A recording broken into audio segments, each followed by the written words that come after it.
So lots of people moving here are coming because of our climate, beautiful scenery, which includes a lot of waterfront. We have lakefront property and saltwater front property. So this is just kind of going over some general conversation about which is which, what's better. What do you guys think? Yeah, so my thought is they're all cold, but it does get warmer in the summer and people really do love the waterfront up here, but they are very different experiences.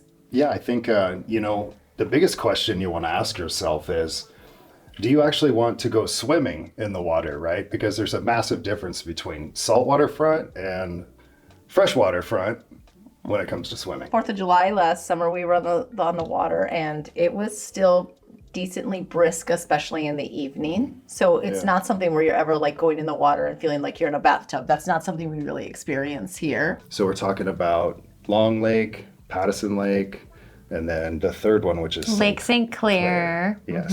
So yeah, I think finding a location where you can know what it is that you're looking for. Number one, are you looking for boating? Are you looking for beach access? Is it saltwater? Is it freshwater? What type of boat do you plan on buying, or do you already own a boat? So all of these questions, coming to your realtor with these, answers would be a smart idea in the first place. So when we're talking about freshwater, we kind of dropped a couple names: Long Lake, Pattison Lake, and just Lake St. Clair. There's lots of little lakes around Thurston County too. So there's all kinds of options depending on what you're looking for. But price range, again, there's a huge range. Yeah. So you can get a little cabin or you can get a $2 million home on a lake now.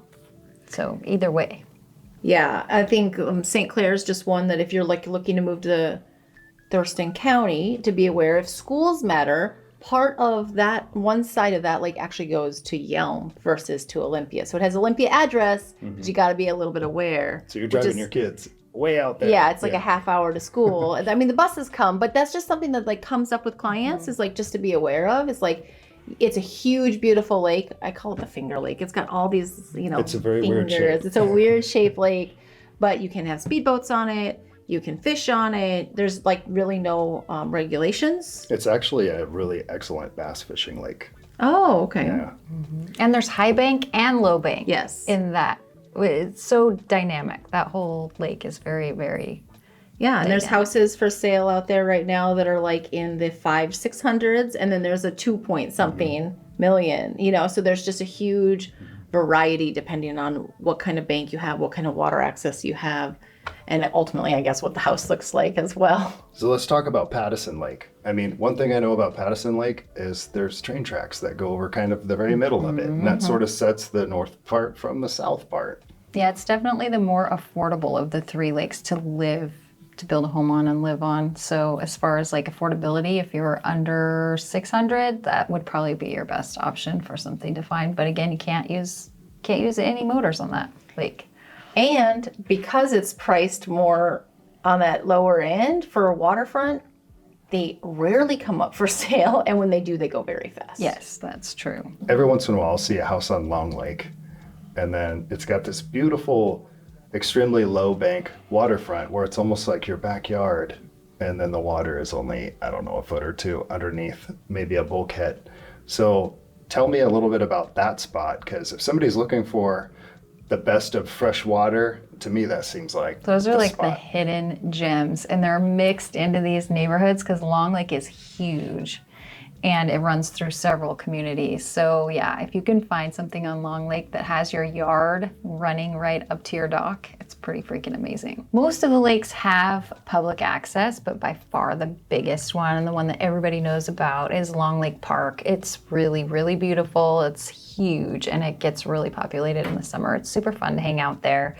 They have the fairgrounds right next door, and then the boat launch is right in there too. So I think Long Lake's probably the most fun as far as parks go on the lake. Well, they have the sand volleyball courts right outside of there, and it's very cool because it has, a lot of lakefront, you go down to get to the lake, right? So it has grass hills going down, and so then people bring out their tents and their towels, and so in the summer, the whole hillsides are covered with people. And so that's like the public access. So if you're not looking to buy lakefront, but you're wondering where you can go, that's a great one. There are neighborhoods like Lake Forest that they actually have water access. They have a private dock. So you don't have, but it gives you access to this private dock, private beach that goes with the neighborhood. So maybe you can't afford to be on the lake, but you want water access. There are ways to do that besides just being on the water, which is kind of cool. Long Lake is notorious for having several of those communities. With any lake, you have to do your homework a little bit on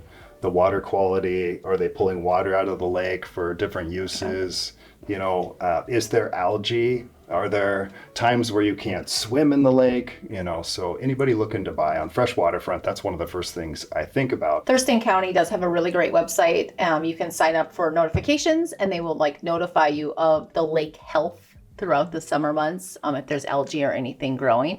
I do find it very interesting that with the lake health, there's a couple of them that actually you have private wells that pull off of your drinking lake water that's filtered. And so that's actually a pretty common thing. Lake St. Clair is that way. You're not getting city water, you're getting lake water that's going through an extensive filtering. We talked about the fingers of land that go out, which is like the inlet thing. So yeah, that tidal back and forth. If you buy a home on the inside of one of those inlets, you're going to be mostly in the mud. And a lot of people don't realize that. So it's considered waterfront property, but really it's like a marsh. One of the things that I try to do with clients, so if you're like going to go out and look at these homes with your realtor, is ask when the tide is going out and coming in and trying to hit when it's out.